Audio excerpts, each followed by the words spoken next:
ओम शांति 26/2/2025 प्रातः मुरली। ओम शांति। बाप दादा मधुबन। बाबा आज कह रहे हैं, मीठे बच्चे, तुम्हें अपार खुशी होनी चाहिए कि हम अभी पुराना कपड़ा छोड़ घर जाएंगे, फिर नया कपड़ा नई दुनिया में लेंगे। मीठे बच्चे, तुम्हें अपार खुशी होनी चाहिए कि हम अभी पुराना कपड़ा छोड़ घर जाएंगे, फिर नया कपड़ा नई दुनिया में लाएंगे। प्रश्न: ड्रामा का कौन सा राज अति सूक्ष्म समझने का है? उत्तर: ये ड्रामा जू मिसल चलता रहता है, टिक टिक होती रहती है। जिसकी जो एक्ट चली वो फिर हूबहू 5000 वर्ष के बाद फिर रिपीट होगी। ये राज बहुत सूक्ष्म समझने का है। जो बच्चे इस राज को यथार्थ नहीं समझते तो कह देते ड्रामा में होगा तो पुरुषार्थ कर लेंगे, वो ऊंच पद नहीं पा सकते। ओम शांति। बच्चों को बाप की पहचान मिली, फिर बाप से वर्षा लेना है और पावन बनना है। कहते भी है, हे पतित पावन, आकर हमको पावन बनाओ, क्योंकि समझते हैं हम पतित बुद्धि है। बुद्धि भी कहती है ये पतित आयरन एजेड दुनिया है। नई दुनिया को सतो प्रधान, पुरानी दुनिया को तमो प्रधान कहा जाता है। तुम बच्चों को अभी बाप मिला है, भक्तों को भगवान मिला है। कहते भी है, भक्ति के बाद भगवान आकर भक्ति का फल देते हैं, क्योंकि मेहनत करते हैं तो फल भी मांगते हैं। भक्त क्या मेहनत करते हैं सो तो तुम जानते हो।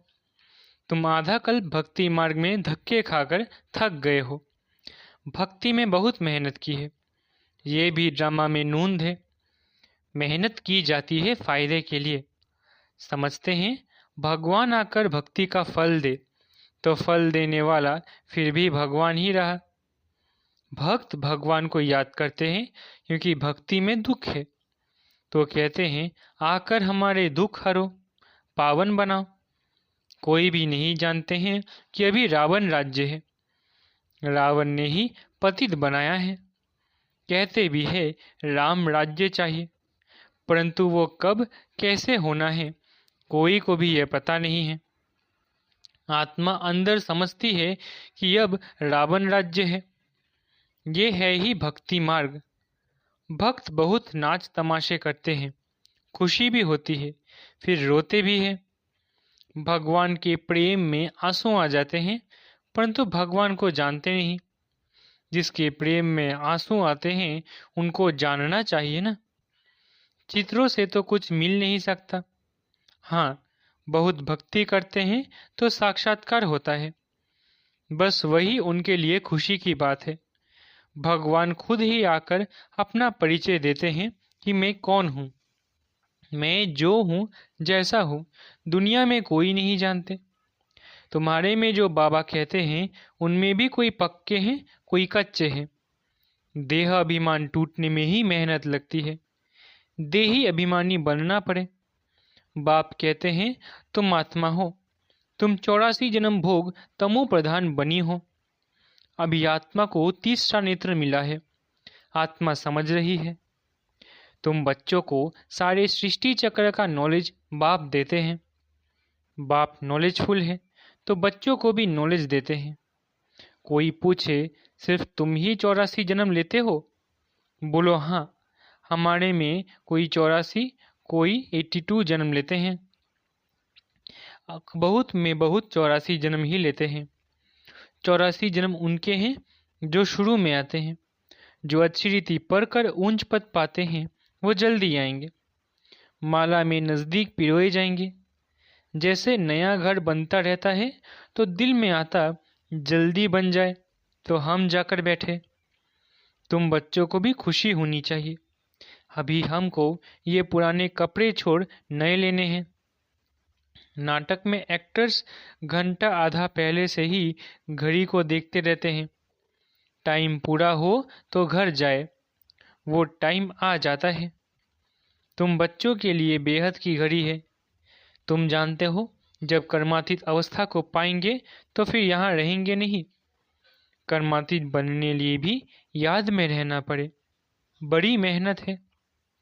नई दुनिया में तुम जाते हो, फिर एक एक जन्म में कला कम होती जाती है। नए मकान में 6 मास बैठो तो कुछ न कुछ दाग आदि हो जाते हैं, थोड़ा फर्क पड़ जाता है। तो वहाँ नई दुनिया में भी कोई तो पहले आएंगे, कोई थोड़ी देरी से आएंगे। पहले जो आएंगे उनको कहेंगे सतो प्रधान। फिर आहिस्ते आहिस्ते कला कम होती जाती है। ये ड्रामा का चक्र जो मिसल चलता रहता है, टिक टिक होती रहती है।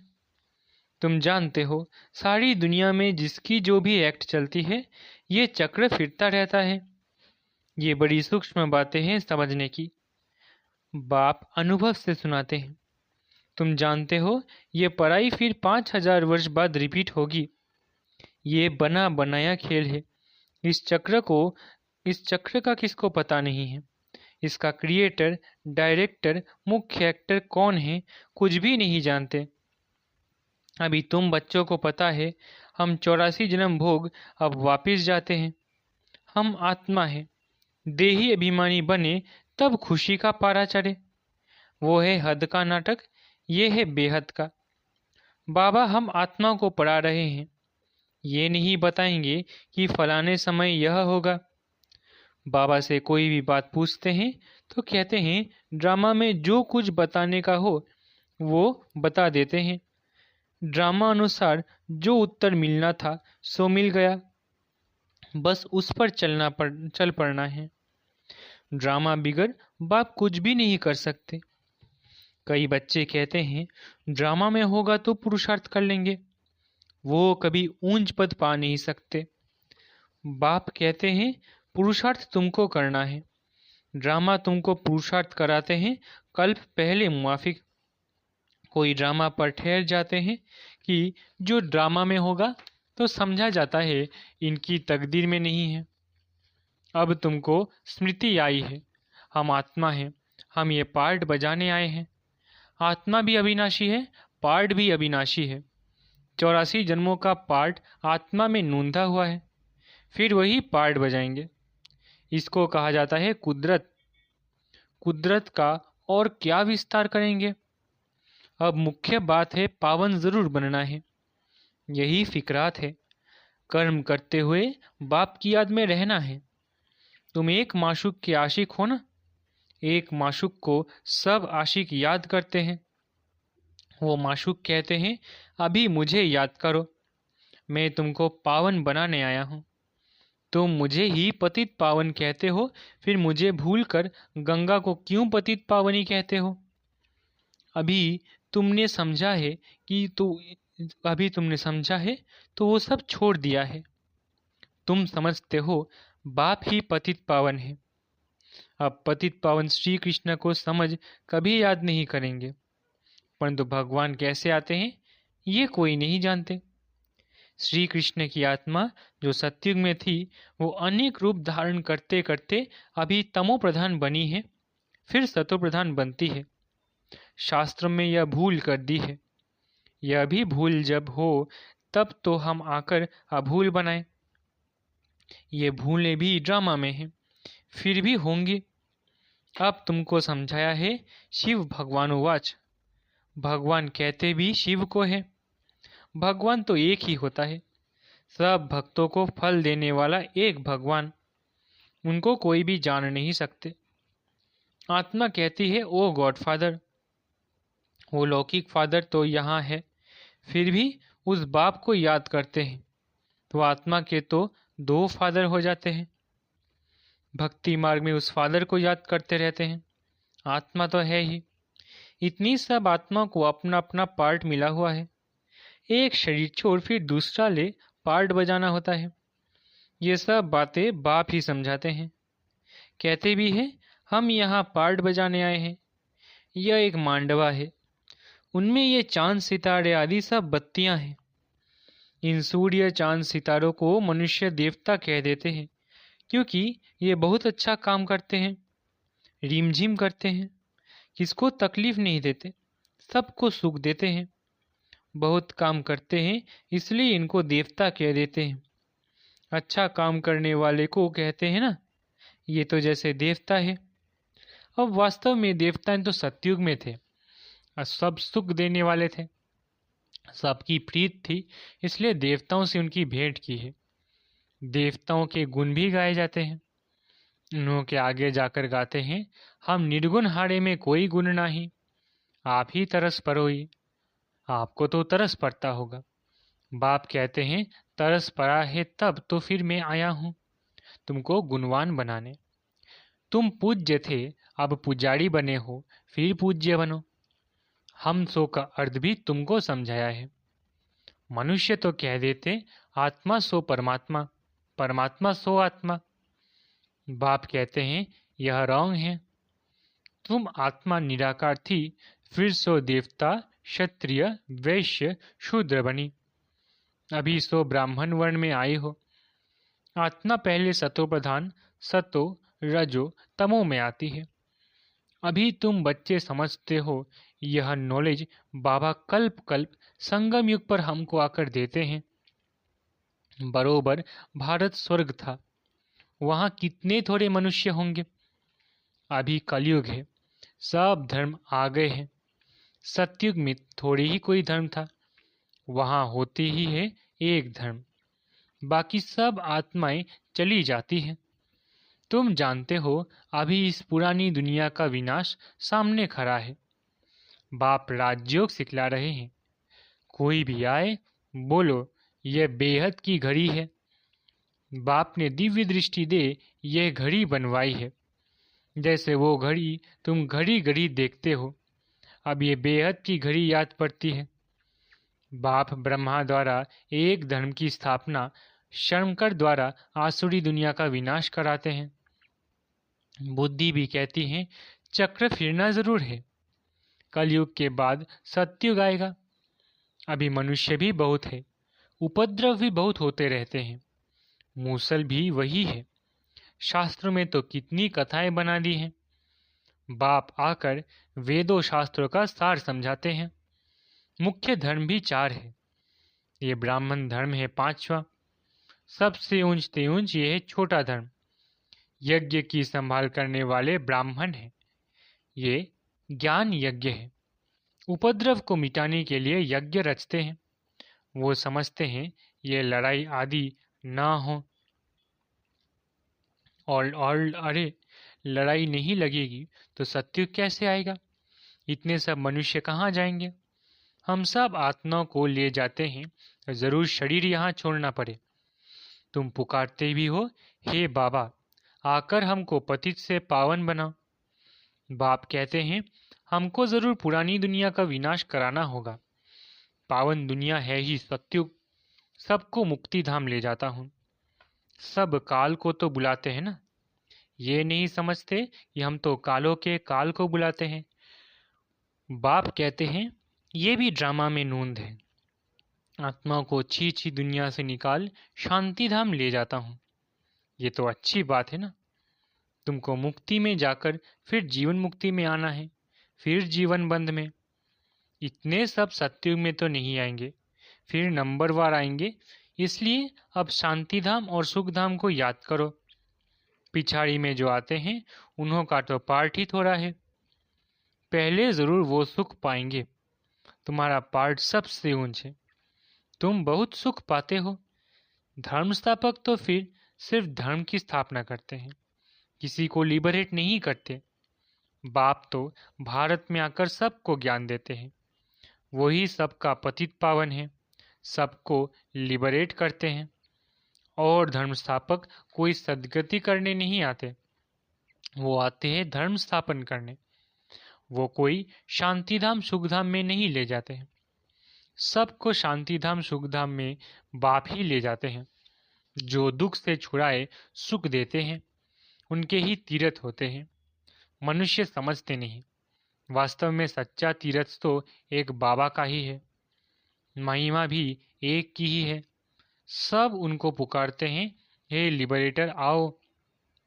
भारत ही सच्चा तीर्थ है, जहाँ बाप आकर सबको मुक्ति जीवन मुक्ति देते हैं। तो तुम फिर भक्ति मार्ग में उनके बड़े बड़े मंदिर बनाते हो, हीरे जवाहरों के मंदिर बनाते हो। सोमनाथ का मंदिर कितना खूबसूरत बनाते हैं। और अभी देखो बाबा कहाँ बैठे हैं, पतित शरीर में, पतित दुनिया में। तुम ही पहचानते हो, तुम बाबा के मददगार बनते हो। औरों को रास्ता बताने में जो मदद करेगा उनको ऊंच पद मिलेगा। ये तो कायदा है।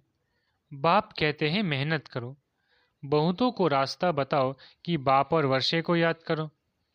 84 का चक्र तो सामने है, ये है जैसे अंधों के आगे आईना। ये ड्रामा हूबहू रिपीट होता है, फिर भी मुझे कोई नहीं जानेगा। ऐसे नहीं कि मेरा मंदिर लूटते हैं तो मैं कुछ करूं। ड्रामा में लूटने का ही है, फिर भी लूट ले जाएंगे। मुझे बुलाते ही है पतित से पावन बनाओ, तो मैं आकर तुम बच्चों को पढ़ाता हूँ। ड्रामा में विनाश की भी नूंद है, सो फिर भी होगा। मैं कोई फूंक नहीं देता हूँ कि विनाश हो जाए। ये मूसलादी बने हैं, ये भी ड्रामा में नूंद है। मैं भी ड्रामा के बंधन में बांधा हुआ हूँ। मेरा पार्ट सबसे बड़ा है, सृष्टि को बदलना, पतित से पावन बनाना। आप समर्थ कौन, मैं या ड्रामा? रावण को भी ड्रामा अनुसार आना ही है। जो नॉलेज मेरे में है वो आकर देता हूँ। तुम शिव बाबा की सेना हो, रावण पर जीत पाते हो। बाप कहते हैं सेंटर्स खोलते रहो, मैं आता हूँ पढ़ाने। मैं कुछ लेता नहीं हूँ, पैसे जो कुछ है वो इसमें सफल करो। ऐसे भी नहीं सब खलास कर भूख मरो। भूख कोई मर नहीं सकता। बाबा ने सब कुछ दिया है, फिर भूख मरते हैं क्या? तुम भूख मरते हो क्या? शिव बाबा का भंडारा है। आजकल तो दुनिया में देखो कितने मनुष्य भूख मरते रहते हैं। अभी तुम बच्चों को तो बाप से पूरा वर्षा लेने का पुरुषार्थ करना है। ये है रूहानी नेचर की ओर। बिल्कुल सिंपल बात, सिर्फ मुख से कहते हैं मन मना भव। आत्मा को क्योर करते हैं, इसलिए बाप को अविनाशी सर्जन भी कहते हैं। कैसा अच्छा ऑपरेशन सिखलाते हैं। मुझे याद करो तो तुम्हारे सब दुख दूर हो जाएंगे, चक्रवर्ती राजा बन जाएंगे। इन कांटों के जंगल में रहते हुए ऐसे समझो कि हम फूलों के बगीचे में जा रहे हैं, घर जा रहे हैं। एक दो को याद दिलाते रहो। अल्लाह को याद करो तो बेबादशाही मिल जाएगी। अच्छा, मीठे मीठे सिकिलधे बच्चों प्रति माता पिता बाप दादा का याद प्यारा गुड मॉर्निंग। रूहानी बाप की रूहानी बच्चों को नमस्ते। हम रूहानी बच्चों की रूहानी माता पिता बाप दादा को याद प्यार, गुड मॉर्निंग और नमस्ते। धारणा के लिए मुख्य सार। पहला, ऊंच पद पाने के लिए बाप का पूरा पूरा मददगार बनना है, अंधों को रास्ता दिखाना है, बेहद की घड़ी को सदा याद रखना है। दूसरा, यज्ञ की संभाल करने के लिए सच्चा सच्चा ब्राह्मण बनना है। पैसे आदि जो है उन्हें सफल कर बाप से पूरा पूरा वर्षा लेना है। वरदान, मन मना भव की विधि द्वारा बंधनों के बीच को समाप्त करने वाले नष्टो मोहा स्मृति स्वरूप भव। मन मना भव की विधि द्वारा बंधनों के बीज को समाप्त करने वाले नष्टो मोहा स्मृति स्वरूप भव। बंधनों का बीज है संबंध। जब बाप के साथ सर्व संबंध जोड़ लिए तो और किसी में मोह कैसे हो सकता है? बिना संबंध के मोह नहीं होता, और मोह नहीं तो बंधन नहीं। जब बीज को ही खत्म कर दिया तो बिना बीज के वृक्ष कैसे पैदा होगा? यदि अभी तक बंधन है तो सिद्ध है कि कुछ तोड़ा है, कुछ जोड़ा है। इसलिए मन मना भव की विधि से मन के बंधनों से भी मुक्त नष्टो मोहा स्मृति स्वरूप बनो। फिर ये शिकायतें समाप्त हो जाएंगी कि क्या करे, बंधन है, कटता नहीं। स्लोगन, ब्राह्मण जीवन का सांस उमंग उत्साह है, इसलिए कभी किसी भी परिस्थिति में उमंग उत्साह का प्रेशर कम ना हो। स्लोगन, ब्राह्मण जीवन का सांस उमंग उत्साह है, इसलिए कभी किसी भी परिस्थिति में उमंग उत्साह का प्रेशर कम ना हो। अव्यक्त इशारे, एकांत प्रिय बनो, एकता और एकाग्रता को अपनाओ। जितना सेवा की हलचल में आते हो उतना बिल्कुल अंडरग्राउंड चले जाओ। कोई भी नई इन्वेंशन और शक्तिशाली इन्वेंशन अंडरग्राउंड ही करते हैं, तो एकांतवासी बनना ही अंडरग्राउंड है। जो भी समय मिले, इकट्ठा 1 घंटा व आधा घंटा समय नहीं मिलेगा, लेकिन बीच में 5 मिनट भी मिले तो सागर के तले में चले जाओ। इससे संकल्पों पर ब्रेक लग सकेगी, फिर वाणी में आना चाहेंगे तो भी नहीं आ सकेंगे। अच्छा, ओम शांति। शुक्रिया बाबा।